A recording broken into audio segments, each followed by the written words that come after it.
Please tell me we're not just gonna like slice through a bunch of people in this episode. Ooh, bacon. Greetings, tasty morsels. This is Reverse BLT here. Welcome back to the channel. I'm about to watch the fifth episode of Three Body Problem, which is entitled Judgment Day. Very ominous. One way you can tell you're watching a really compelling show is you can't stop thinking about it when you're not watching it. You know what I mean? I've been thinking about episode 4 ever since I finished episode 4. The big thing that like I just keep going over in my head is just this notion that whatever confrontation is going to ultimately happen when they arrive was avoidable.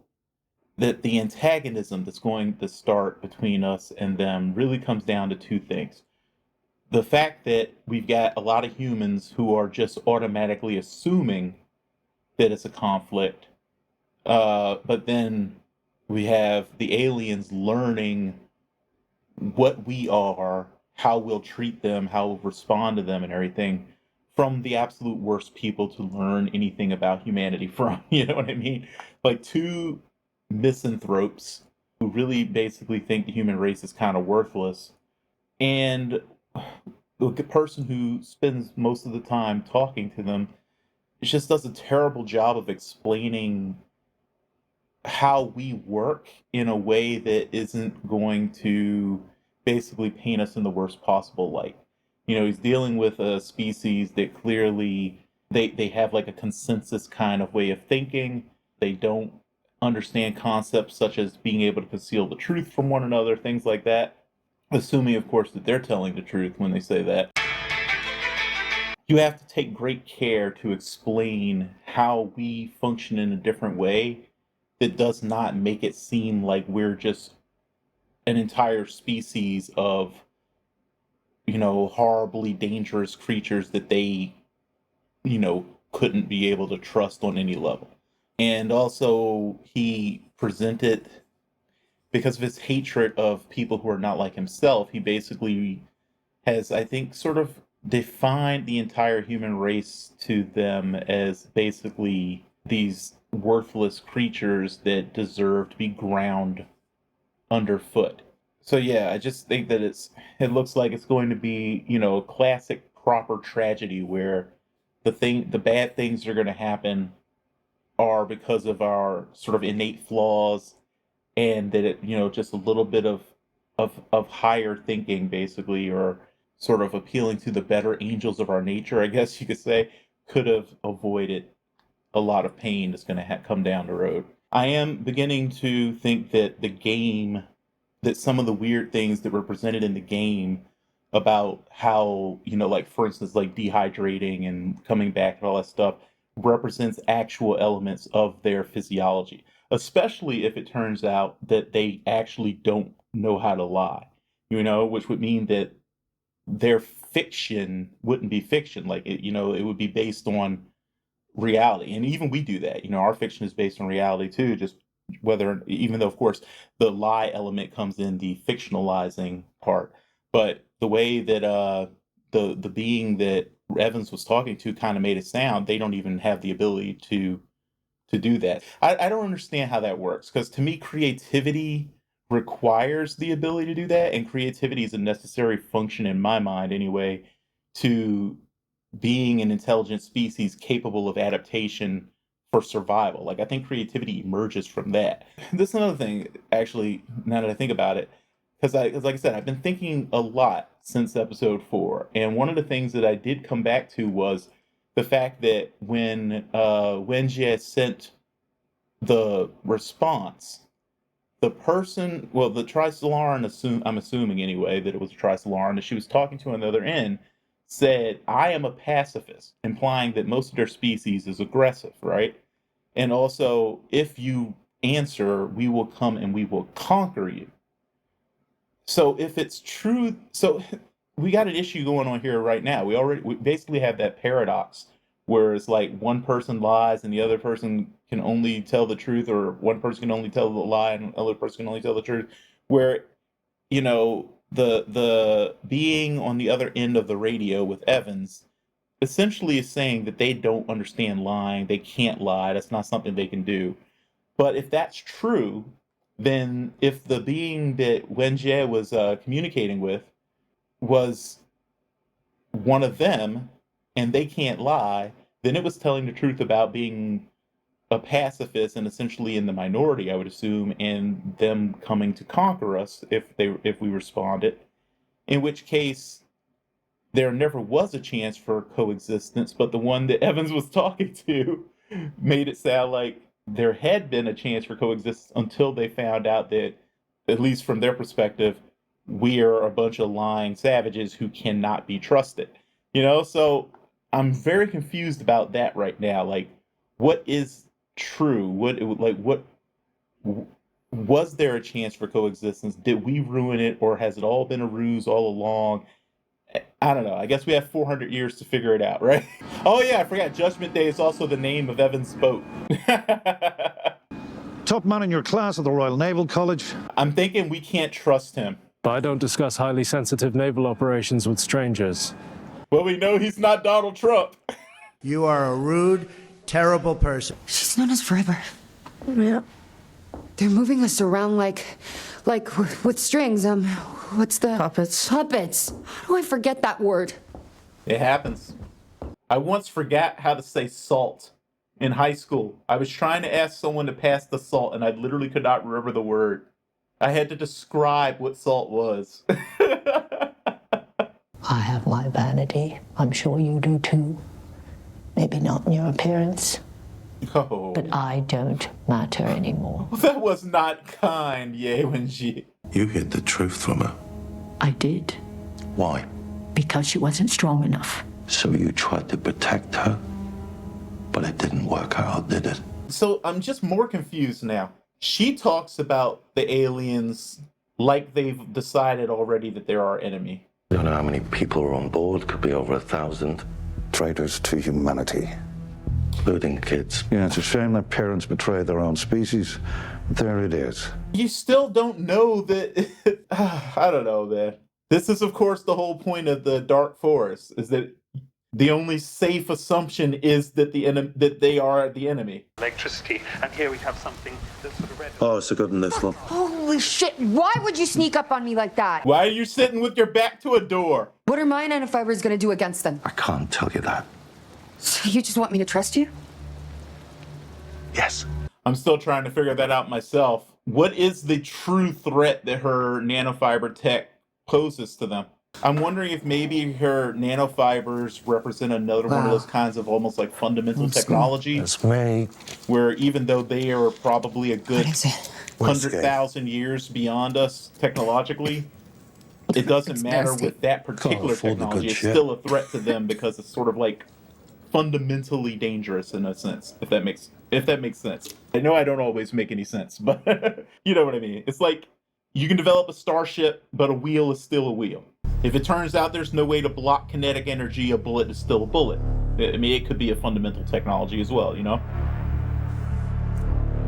And no, I don't think that's a real term. It's just how I think of it. So don't go looking up fundamental technology and expect it to come back with basically what I'm talking about. It's just me being weird.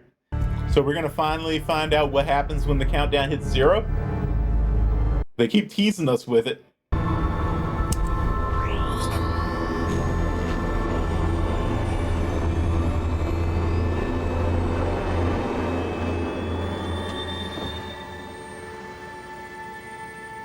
Oh, wait. So it wasn't a threat to them, it was a threat to the humans. Truly, you have a dizzying intellect. Oh, back. I was a lead detective on a murder case. Yeah, a Mexican bloke pushed his wife off a cliff. No, I did it. Tequila. Okay. Okay. You don't fucking get it, do you? He honestly is like, I think my favorite character in the show because he's just so odd and like interesting, you know? Mr. Rooney has left you half of his estate, which after taxes amounts to Significant almost money. 20 million pounds. I'm honestly surprised since he was like a snack mogul. I'm surprised he wasn't a billionaire. There's a lot of fucking money in snacks. I'm fucking craving some snacks right now. No surprise, I'm sure. Give yourself a shot. How do you know it's too late? I've got a second opinion, Saul. I'm not a fucking idiot. Spread too far. $20 million can do a lot, though. I don't want to just fucking fly around getting jabbed and prodded and scanned. That's when, like, look at the sky, you know? I understand that, too, though. I mean, if it really is the end. You know, there's a Cornish pasty shop just down the road. I want to try one of those. Those look so fucking good. Portside pillar is on site. Connection of portside fibers commencing in 10 minutes. Oh, they're actually going to make something with the fibers. What are we making? The thing with these nanofibers is they can do a lot of different things. Obviously, we know they can cut through stuff, but there's energy applications and presumably transmission applications as well. So I'm trying to figure out what they're planning on doing here. Are they making like a web to trap the ship? Are they making a system to disable it with electromagnetism or something? You're overthinking this, sport. Is there any way that we can warn him? You know how many people died building this canal? Nobody does. Best estimates are between 5 and 20,000. Malaria and yellow fever got most of them. Look into the history of how the Panama Canal became a thing, man. And which do you think is more important to the human race? A canal or defeating an enemy coming to our world to take it for themselves? I really hope we get an answer as to whether or not the Santi really are hostile. Those words could mean anything. You want it to work. Of course I want it to work. Even though you don't know how many people we're going to kill? So are we just going to slice through the ship then? You're telling us to kill people we don't know for reasons that we don't know, and you're just like, yeah, cool.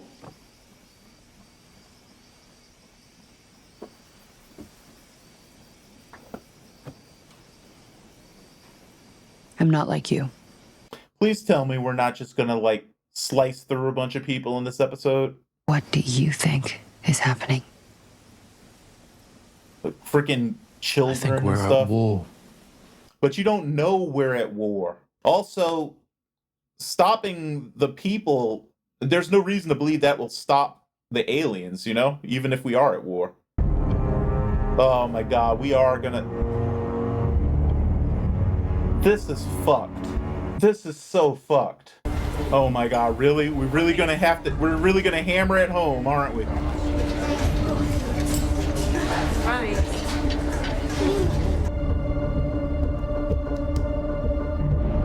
I can't watch a bunch of people get sliced up, man.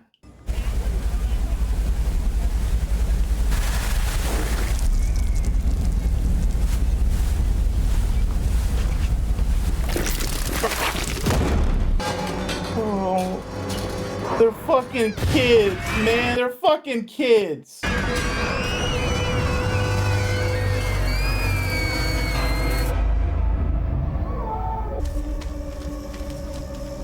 That's very effective filmmaking, though, I gotta admit.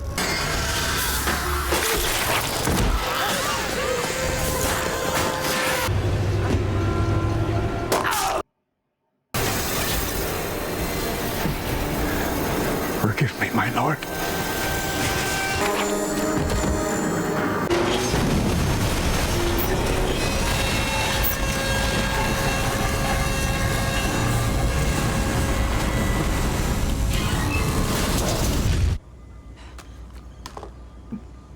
Well, if there was a chance at coexistence, it's definitely over now. That's probably one of the most fucked up things I've literally ever witnessed in my entire life right there. I have to give serious credit to Cixin Liu, because that's some creative shit, my dude. Fucked up, but creative. Assuming quantum encryption 20 years ahead of ours, median time would be 3.8 trillion years. Don't fuck about. He's not. As I said from the beginning, brute force cryptography just isn't gonna... What if they've decided to let you know what's in it? Not familiar with the file type. Petabytes? Holy shiza. What is that?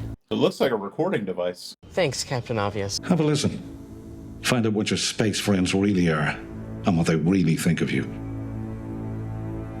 Information can be manipulated, though. Now, it looks like your faith is a little shakeable. Otherwise, you wouldn't even listen. A liar is someone whose words are false. A liar cannot be trusted. We cannot coexist with liars. How could Liam Cunningham's character, why can't I think of his name right now, but how could he hear that and not understand that he just basically was acting as if we were at war with a race that had not declared war? It wasn't until that moment that they decided that we couldn't coexist. Most people would be flattered that their boss came to pick them up for work. You're not my boss. Hey. Rich people, man. They're so used to, like, getting whatever the fuck they want. Higher dimensions. You understand that kind of thing? Nobody really understands that kind of thing. Our brains evolved in 3 dimensions, not 10.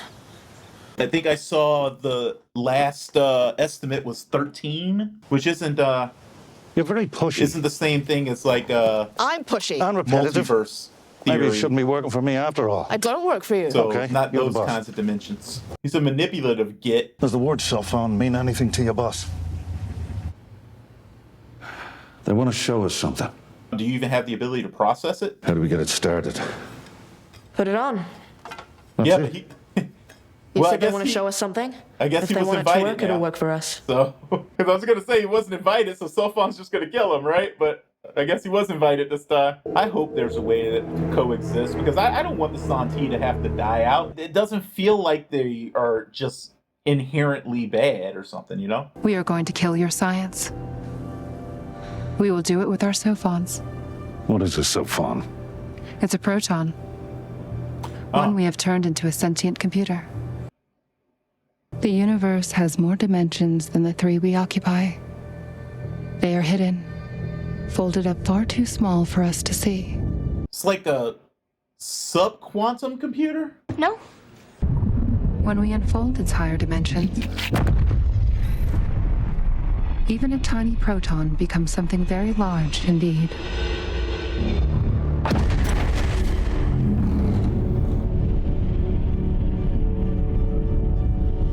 "400 years is not long enough to surpass this. I don't care if we are advancing logarithmically or whatever." We used all our resources to make 4 sophons. 2 pairs of 2. Each pair is entangled, connected on the quantum level. 2 remain with us. The other 2 we've sent to you. This is how you can communicate instantaneously. We sent them to your planet. To the places where your best minds explore reality at its most fundamental level. That's what's been messing with the freaking accelerators. Duh. We are everywhere, anywhere, always watching, learning all your secrets, uncovering your lies. And we will teach you how to fear again. I don't think 400 years is enough time for us to reach that level, guys. Thing is, I don't understand if they could do all of that. What? Well, fundamental forces are a bitch, though. Even able to do all that they can do, being at the mercy of all the gravitational and electromagnetic power of a trisolar system could still be too much.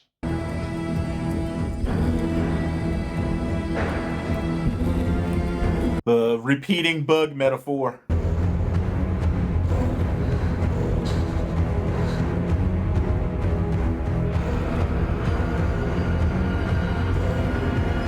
I still feel like this didn't have to be this way.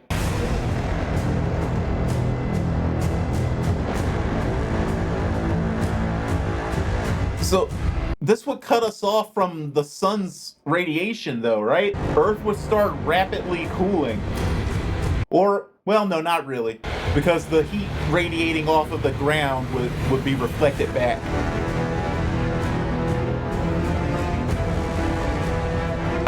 I can't even begin to understand what I'm looking at right now. Reminds me of The Expanse, the eye of an angry god. This series is just going to constantly make me just, like, make my brain stop working, isn't it? Not wanting to do huge equations is why I didn't go into theoretical physics. But I at least try to kind of keep up with certain advances in it as much as I could without being able to understand the math. I literally can't comprehend anything that I just saw. Especially this concept of encoding a computer into a proton and using higher dimensional space time to essentially, I guess, increase its functional size. On one level, that feels like it makes sense, but on the other level, it feels like that's impossible. And my brain is just breaking right now. It's literally just breaking. And I'm also sitting here thinking to myself, with the computing technology they possess, and taking advantage of the fact that matter is essentially all made up of massless, well, not massless, but close to massless particles if you break it down far enough. If you had a powerful enough computer that could theoretically actually like plot the relative positions of all of the particles in a given space, you could send the whole thing at the speed of light, right? Oh my, no. Their species should be capable of superluminal travel if they can basically deal with the uncertainty principle and have a computer powerful enough to calculate all of it within a reasonable enough certainty. Because it's like, I would imagine that when it comes to that kind of stuff, that because it all exists in sort of like fuzzy probability, right? There's like clouds of probability. You probably don't have to be 100% exact, just close enough. Just basically calculate the probability itself rather than the exact positions and everything of all the different particles. And it seems like their computing technology, the SOFON thing, would be capable of basically being converted into a faster than light travel method as well. I don't know. That's an understatement. I love just anything that can make me go, what even is that? But it doesn't feel like an ass pull. You know what I mean? It feels like Shishin Liu like just knows enough freaking physics to think of something insane that maybe might be real. You know?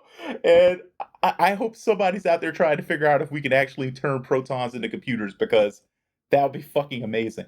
Though, maybe a mistake on the behalf of the Trisolarans to let us know how their computing system worked. If we can ever figure out a way to get past science being broken, just knowing that such a thing is possible will cut huge amounts of time off our development path. And I'm beginning to wonder how much time is ultimately involved in this, because there's been this constant kind of seeding from the first episode of time being important.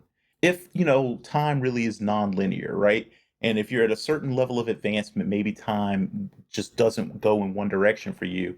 What if the end game of this, I keep trying to get us back to coexistence, I think, but what if the end game really is we save each other somehow? And like they're kind of setting us up with this antagonism, but at the same time giving us this little bit of a nugget of information that if we can get past what they are doing to sort of mess with us, will literally catapult us forward thousands of years in far less time than it should take. Because part of a leap like that is just knowing that it's possible. And I can guarantee you nobody, well, hardly anybody, because obviously Shishin Lu thought of it, but like very few people would even have thought that was possible without hearing that it is. I hope you guys don't hold it against me that I wasn't going to force myself to watch a ship full of people get cut to ribbons. That was all kinds of fucked up. I think that it helped to confirm for the Trisolarans that they need to be more aggressive than perhaps they had planned. But again, as I said in the intro, I'm kind of going back and forth on that, because the first transmission made it sound like they were aggressive, and then the conversations with Evans made it sound like they weren't. and I'm really not sure what to think. And I am beginning to kind of come around more and more to this idea that this entire thing has essentially been a across time and space game of chess that ultimately is designed to end with us both in a better position, humans and Santi. But maybe that's just me being a sweet summer child. So naive and hopeful. Anyway, guys, I look forward to talking to you in the comments on this one. This really was a trippy freaking episode. I hope episode 6 explains some of what the hell they just did. At least thanks to having my mind fully blown at the end of episode 1, I was able to, handle the existential cosmic terror of watching a bunch of gods do godlike things to our planet this time around. So I didn't end up just completely crying out of fear this time. But I'm definitely still just floored and my brain is going 1,000 miles a second. It has no idea what to make of any of this. Anyway, guys, let me know what you thought. Hit like and subscribe if you enjoyed the reaction, and I'll talk to you in the comments. As always, do your best to stay safe and be well, and I'll see you for whatever the hell the Santi have planned for us next. Bye-bye. Finally, I have it. The 11 herbs and spices. Your secret formula. It's all mine now, Colonel Sanders.